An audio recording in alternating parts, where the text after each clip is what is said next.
আরজিকর মেডিকেলে তরুণী চিকিৎসককে ধর্ষণ খুনের ঘটনায় সঞ্জয় রায়কে দোষী সাব্যস্ত করলেন শিয়ালদা আদালতের অতিরিক্ত জেলা দায়রা বিচারক অনির্বাণ দাস। কিন্তু এই তদন্ত কি এখানেই শেষ?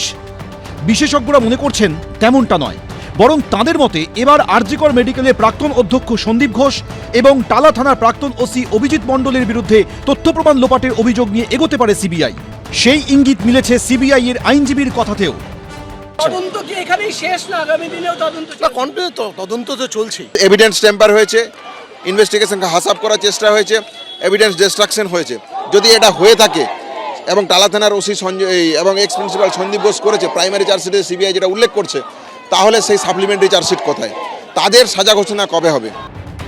ধর্ষণ খুনের মামলায় গ্রেফতারের পর রিমান্ড লেটারে এই দুজনের বিরুদ্ধেই সিবিআই দাবি করেছিল 9 আগস্ট দুপুরে আরজিকর মেডিকেলের সুপারকে দিয়ে সন্দীপ ঘোষ টালা থানায় যে অভিযোগ করিয়েছিলেন তাতে সঠিক তথ্য ছিল না, এমনকি জেনে বুঝে আত্মহত্যার তত্ত্ব ভাসিয়ে দেওয়া হয়েছিল। গোটা ঘটনাকে গুরুত্বহীন করে দেখাতে চাওয়ার জন্যই তথ্য প্রমাণ নষ্ট করা হয়।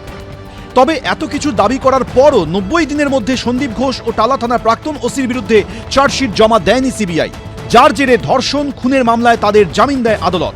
সিবিআই এর একটি সূত্রে দাবি করা হয়েছিল সাপ্লিমেন্টারি চার্জশিট দিলে সঞ্জয় রায়ের বিরুদ্ধে রায়দান পিছিয়ে যাওয়ার সম্ভাবনা ছিল। তার কারণ সাপ্লিমেন্টারি চার্জশিটের উপর ভিত্তি করে আবার নতুন করে ট্রায়াল শুরু হতো। তদন্তকারীরা চাইছিলেন আগে সঞ্জয় রায়ের বিরুদ্ধে রায়দান হয়ে যাক, তারপর তথ্য প্রমাণ লোপাটের যে অভিযোগ রয়েছে তার বিচার চলুক। শনিবার সঞ্জয় রায়কে দোষী সাব্যস্ত করে দিল আদালত। তাহলে এবার কি তথ্য প্রমাণ লোপাটের অভিযোগ নিয়ে তদন্ত এগোবে সিবিআই? এজেন্সি সূত্রে দাবি এ নিয়ে সাপ্লিমেন্টারি চার্জশিট জমা দিতে পারে তারা। সাপ্লিমেন্টারি চার্জশিট দেওয়া এখনো বাকি। সেন্ট্রাল ফরেন্সিক ল্যাবরেটরির যে তথ্য পাওয়া গেছে সেখান থেকে সেটার কাটাছেঁড়া করা বাকি, এখনো তদন্ত প্রক্রিয়া সম্পূর্ণ হয়নি। আদালতের নজরদারিতে যখন তদন্ত হচ্ছে, তদন্ত চলবে এবং এরা কেউ রেহাই পাবে না।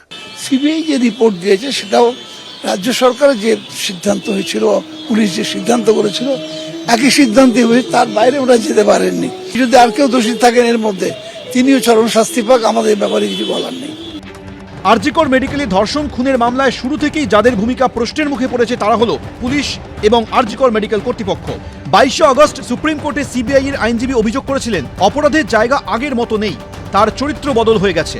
ধর্ষণ খুনের 5 দিন পর সিবিআই তদন্ত শুরু করেছে, ততদিনে সবকিছু বদলে দেওয়া হয়েছে। যা শুনে প্রধান বিচারপতির বেঞ্চ বলেছিল ঘটনার তথ্য প্রমাণ সংরক্ষণে দেরি করা হয়েছে, খুনের জায়গা থেকে তথ্য প্রমাণ লোপাটের আশঙ্কা থেকেই যাচ্ছে। এ নিয়ে কি সিবিআই তদন্তে আগামী দিনে নতুন তথ্য উঠে আসবে সেটাই দেখার। প্রকাশ সিনহা ও সন্দীপ সরকার, এবিপি আনন্দ।